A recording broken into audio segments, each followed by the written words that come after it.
بسم الله والحمد لله والصلاة والسلام على رسول الله صلى الله عليه وسلم. بوتاجاز ايديال زانوسي 4 شعلة. نظام الأمان للفرن والشواية بس. هنا عندنا الشواية بتاعة البوتاجاز واقعة. هو الحل بسيط جدا، بس برضه ايه يعني ناخد بالنا من اللي هيحصل. انا بقى هخلع الماسورة واسيبها كده اهوت، مش هطلعها بره لان هي متعلق فيها الحساس. ادي المسمار اهوت، الخرم بتاع المسمار وسع لكن السقف جامد. بخبط على السقف لقيته السقف يعني لسه محمل مفيهوش اي حاجه.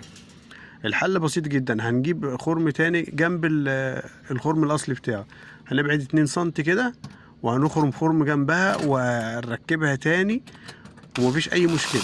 ادي انا خرمت اهو وهعلقها واجرب الاول.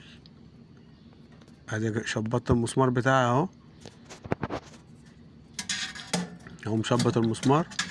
انا ما ربطتوش كل ده، انا يا دوبك شبطت بس السن بتاعه عشان اجرب النار، اشوف النار كويسه فيها حاجه ما فيهاش حاجه يبقى اكمل رباط. فانا هجرب النار اهو. دوسي كده عليه معلش.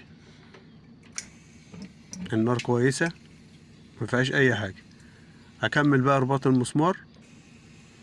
في ناس بتعملها مسمار وصاموله، لا مسمار وصاموله عايز تحل الوش وشغلانه تانية، يعني شغلانه تانية. لكن هو مسمار تاني جنب المسمار الاصلي ويشتغل عادي خالص ومفيهوش اي خوف ومفيهوش اي مشكله.